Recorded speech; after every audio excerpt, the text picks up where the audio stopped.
In front of me is Honor 8, and let me show you how to activate emoji suggestions on this device. So at first, let's open the settings, then scroll down, find and select Advanced Settings, and here click on Languages and Input.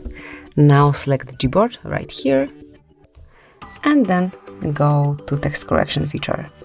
And right here you will notice emoji suggestions, so if you would like to have it on, just leave it active, and if you would like to switch it off, just unmark it.